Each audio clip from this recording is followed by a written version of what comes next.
Would you mind paying if you want to hold Lucas? After all, you two are practically strangers to him." "What?"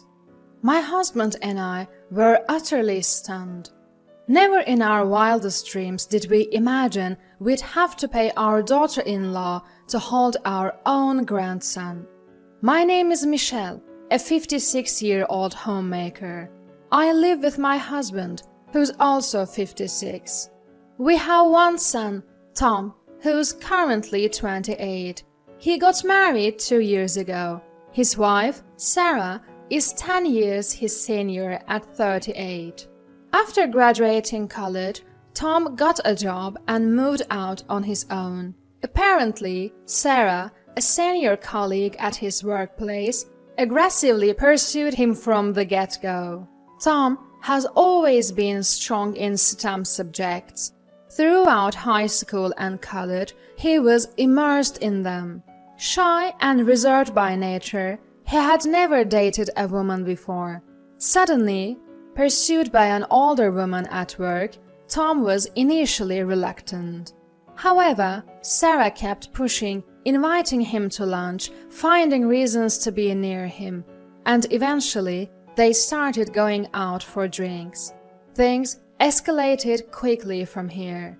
When we heard that Tom was marrying a woman 10 years his senior, my husband and I were shocked. But it was Tom's choice, and considering his reserved nature, we thought maybe it was a good thing to be led by an older woman. As wedding preparations progressed, we encountered some surprises. Sarah insisted on changing outfits 5 times during the ceremony.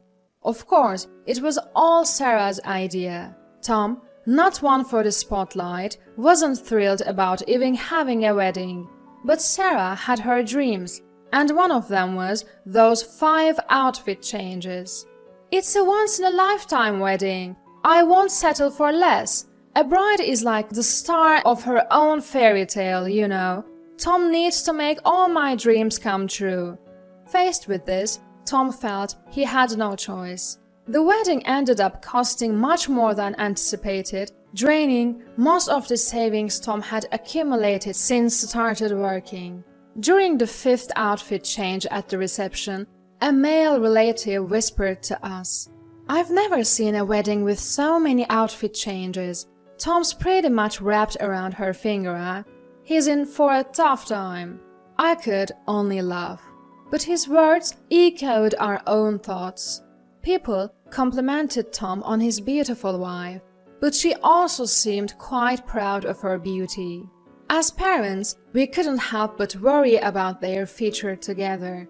2 years post-marriage, they had a baby boy. It had been a difficult birth, but we were thrilled when the baby arrived safely. The day after the birth, we rushed to the hospital. Outside the delivery room, Tom seemed restless and uneasy. "Tom, congratulations! That's wonderful!" "Ah, yeah, thanks." "I can't wait to meet the baby. Mind if I come in?" "Well, about that..." "What's the matter? Something wrong?" "No, it's just... Sarah's really tired right now and doesn't want visitors." "What? So we can't see the baby?" "Oh, no." "Alright then. No choice, I suppose. I'll take some photos and send them to your phone." "What about Sarah's parents?" "They came by earlier." "So they got to meet the baby?" Yeah."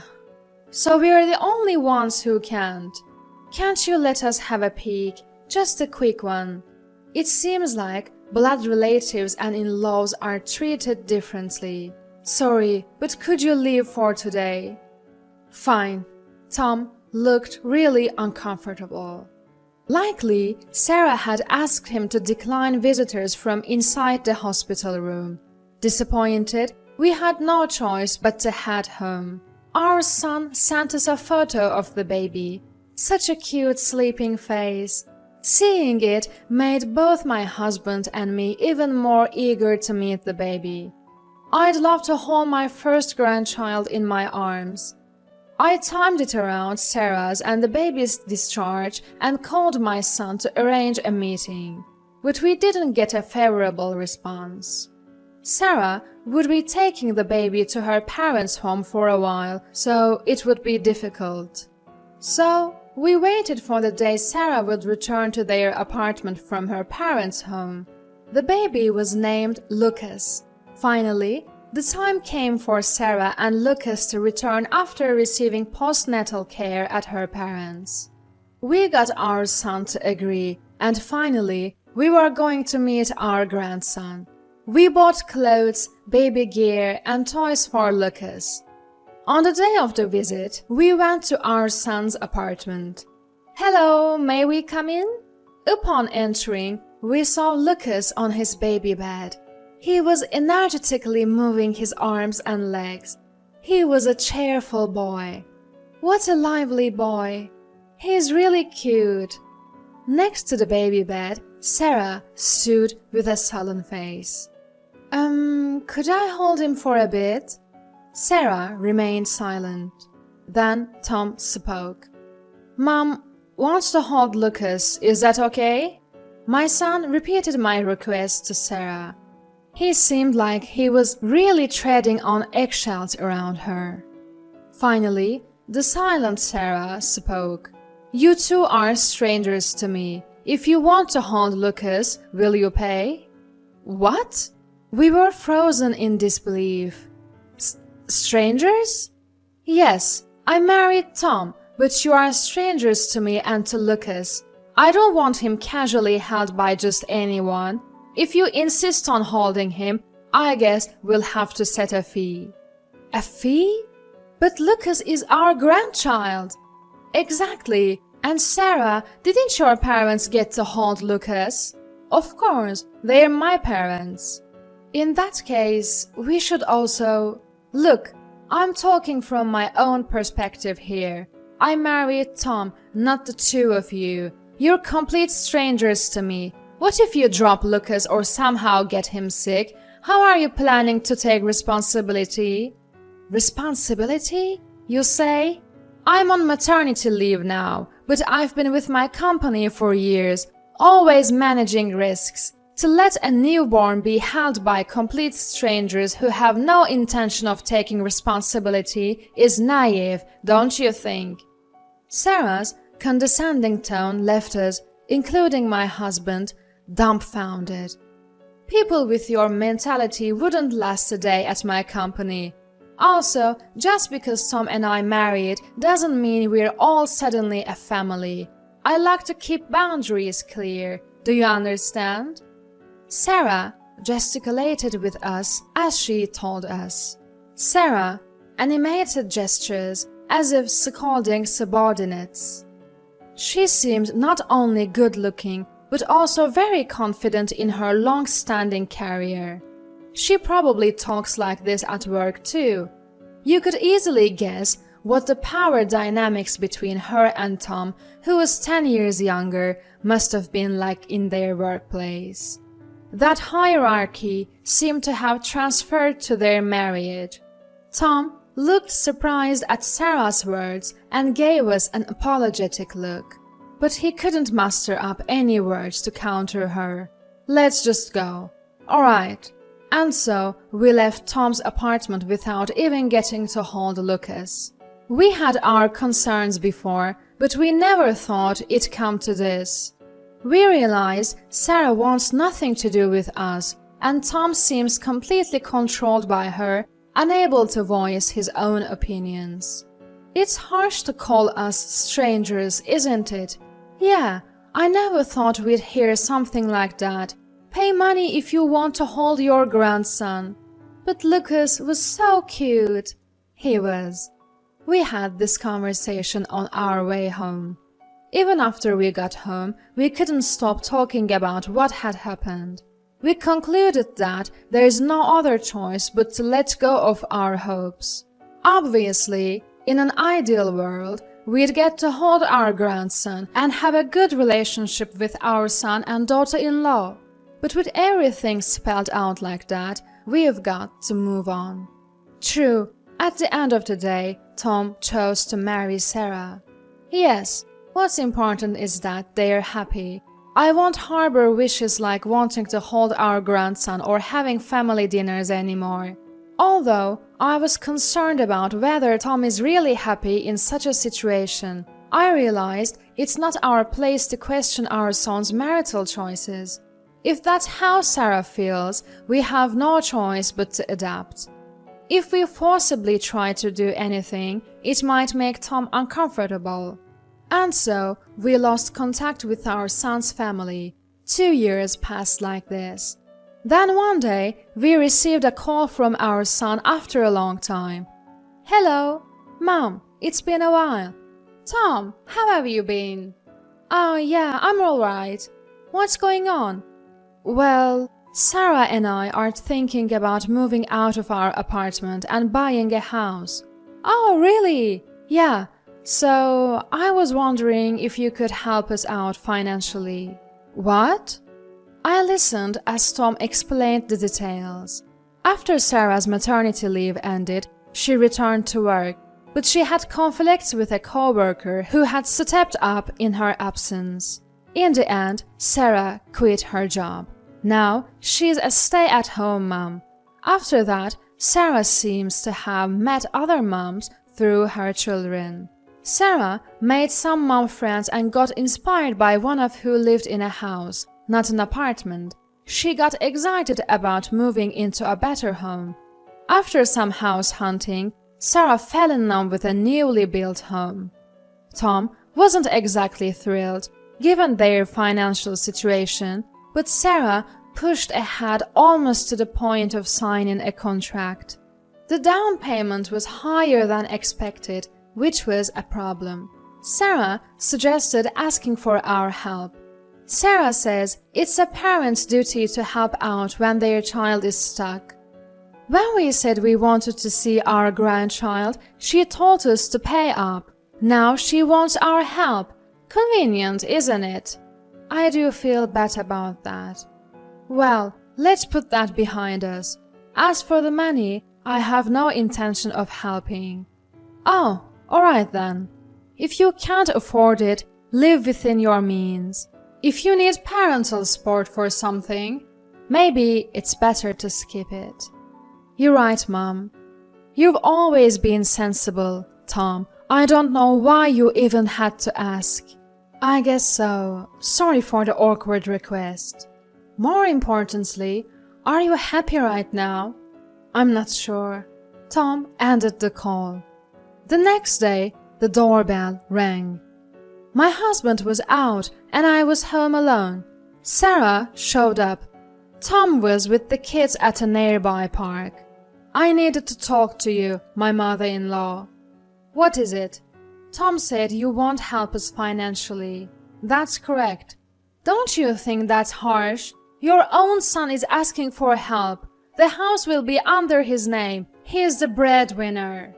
How can you ignore him? Isn't that too cold? I was taken aback for a moment when Sarah barged into my house and started giving me a piece of her mind. Just my luck, my husband isn't home. It's just me. I braced myself, realizing that I had no choice but to stand my ground.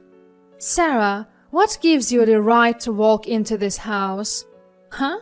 Weren't we total strangers? Sarah froze, locking eyes with me but saying nothing. My son can buy or live wherever he pleases. It's none of my business. He's an adult. If he can't afford it, then he should live within his means. Especially when it comes to you, a complete stranger, telling me to fund his home purchase. I have no such obligation. But your son is actually struggling financially. Are you going to abandon him? Indeed, Tom has left the nest. Sarah was dumbfounded and silent. Moreover, it's not just Tom's house. It's where you will live too, right? Why should we help someone unrelated like you? Shouldn't you be asking your own parents for help? My family can't afford to help right now. Then you should give up on buying a house and stay in your current apartment. At this, her face turned red and she looked furious. Isn't it a parent's role to help out at times like this? Sorry to disappoint. It's different from your ideal, just like you're different from mine. What? Are you saying I'm not your ideal daughter-in-law? How rude! You've been rude too. Remember when you told us to pay up if we wanted to hold our grandchild? How dare you say that to your in-laws? I'm not really matched with my husband, am I? What? I rushed into marriage because I was 36 and desperate. I married Tom because he seemed obedient. To be honest, any groom would have done at that time. So, I think he should be grateful that a high-level woman like me married an average guy like him. Wow, you actually said that out loud. Don't you agree? It's a miracle that a woman like me is married to a man like him. That's why I believe it's natural for me to live in the house of my dreams. So, you wanted to brag about owning a home? So what? Isn't that normal? Yet here we are. Tom can't even make the down payment. I told him to ask his family for help, but everyone's so useless. Just then, Tom walked into the living room. Tom, when did you... Were you listening this whole time? Yes, I was curious about what was going on because I heard loud voices. I've been listening at the front door. So that's why you married me, Sarah. Sarah was visibly startled when Tom burst into the room. Tom's previous look of confusion was gone. His eyes seemed calm, but there was a distinct undertone of anger. Mom, could you play with Lucas in the other room for a bit? Sure. I took Lucas into the adjacent room and closed the door. This was the first time I was directly interacting with Lucas. Voices from the living room started filtering through the door. I've reached my breaking point. Breaking point? Do you mean what you said earlier? Who do you think you are? What's with that tone, Tom? You think it's okay to speak to me like that? Enough. What? You should be grateful you even got to marry someone like me, a man who's never even had a girlfriend before. Grateful? Weren't you the one who said you'd marry anyone who came along? You should be the grateful one. I'd never heard Tom raise his voice like this before. Something must have severely damaged his ego, or perhaps he was letting out pent-up frustrations. You kept saying you loved me, chasing me around. At first, I was hesitant, but then thought I could build a family with you. Turns out, you just wanted to use me to say you're married. You never even loved me, bossing me around and even telling my parents they should pay if they want to see their grandson. And now, you want them to help us buy a house. Knowing all this makes everything seem ridiculous. Sarah seemed a bit flustered hearing this. I didn't say that was all true. Lies. I'm done being deceived and used. Our marital power dynamics were skewed from the beginning. I'm not living just to be controlled by you. And I don't want Lucas to grow up seeing such a pathetic mom. It's over. Let's separate. What? No way. I absolutely want to live in that house. I've finally found my dream home. I can't give it up. I've always dreamed of inviting friends over for home parties. A loveless marriage in a fancy house just leads to unhappiness. If you want to show off so badly, buy a house yourself. Don't act so high and mighty. Don't command me. That's my line. Such an intense battle unfolded in our living room. I had never seen my son this fired up. Later, it turns out that Sarah had been having several affairs with her former boss. She would sneak out during the day to meet him while leaving Lucas at her parents' home. Learning this, Tom was completely dumbfounded. She was the kind of woman who had a lot of pride, but she was also had a weakness for men who complimented her looks and treated her as if she were special.